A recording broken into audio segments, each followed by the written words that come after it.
معزز سامعین، آج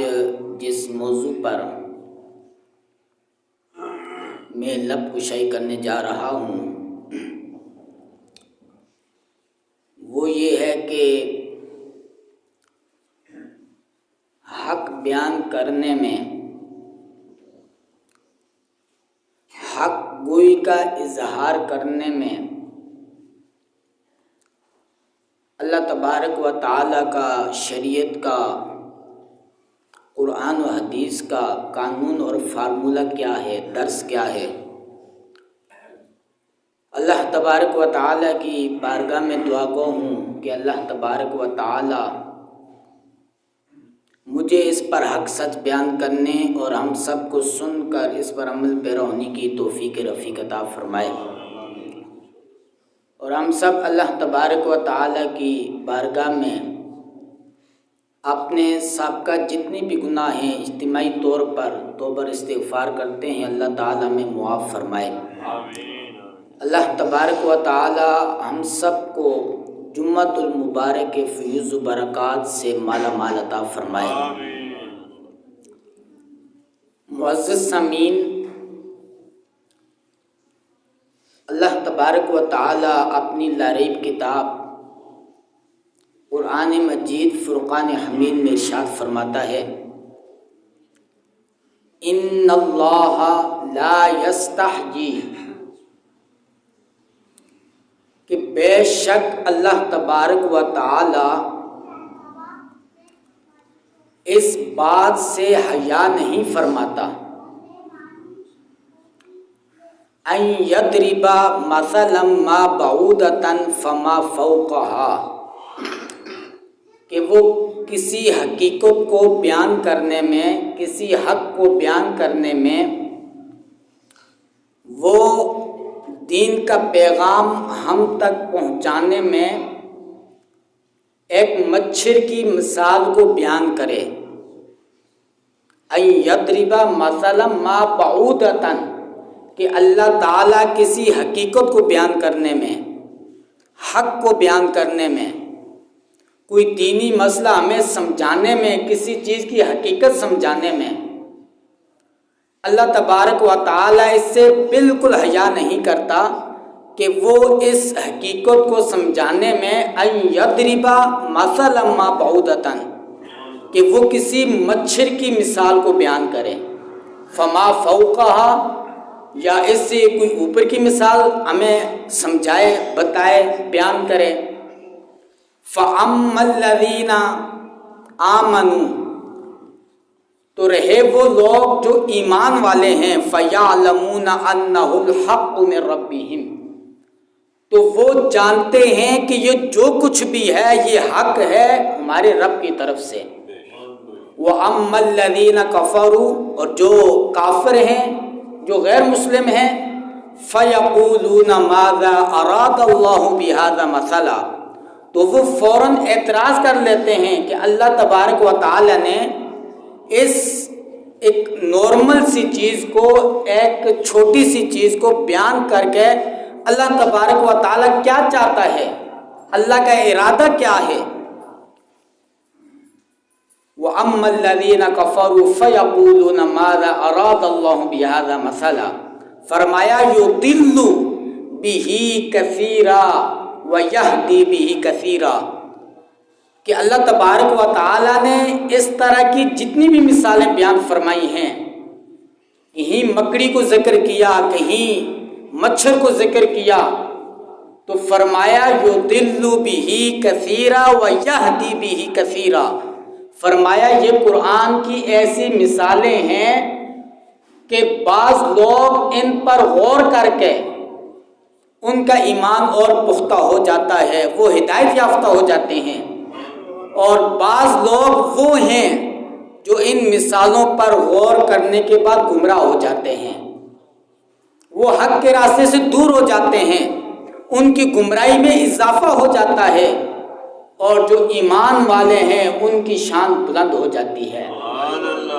یضل بہ کثیرا ویہدی بہ کثیرا، فرمایا وما یضل بہ الا الفاسقین، اللہ تبارک و تعالی ان مثالوں کو بیان کر کے اس کا اور کوئی ارادہ نہیں ہے. وَمَا يُضِلُّ بِهِ إِلَّا الْفَاسِقِينَ. فرمایا کہ یہ جو مثالیں ہیں ان سے گمراہ کوئی شخص نہیں ہو سکتا، ہدایت سے دور کوئی بھی شخص نہیں ہو سکتا. اگر کوئی شخص ان مثالوں سے گمراہ ہو سکتا ہے وہ کون ہے؟ فرمایا الا الفاسقین، وہ فاسقین ہیں. وہ کوئی مومن نہیں ہو سکتا، کوئی مسلمان نہیں ہو سکتا، کلمہ کو نہیں ہو سکتا، وہ پرہیزگار متقی نہیں ہو سکتا، وہ اپنا رشتہ اللہ تبارک و تعالیٰ سے جوڑنے والا نہیں ہو سکتا. فرمایا الا الفاسقین، جو فاسقین ہیں وہ ایسی مثالوں کو دے کر گمراہ ہو جاتے ہیں. اب جب ہم اس آیت کریمہ پر غور کرتے ہیں کہ اللہ تبارک و تعالیٰ نے فرمایا کہ ان اللہ لا یستحیی ان یضرب مثلا ما بعوضۃ فما فوقها، یہ پہلی چیز ہے کہ اللہ اس میں فرما رہا ہے کہ بے شک اللہ تبارک و تعالیٰ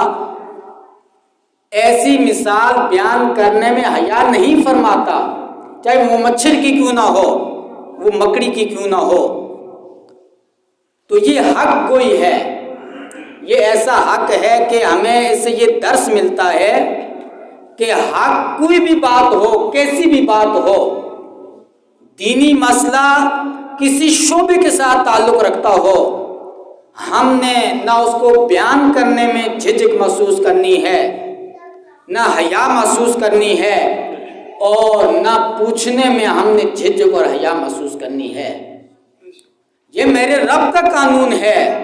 میرے رب سے حیادار کون ہو سکتا ہے؟ اللہ کے رسول سے بڑھ کر اس دنیا میں حیادار کون ہو سکتا ہے؟ جب اللہ نے بھی شریعت کے تمام مسائل بیان فرما دیے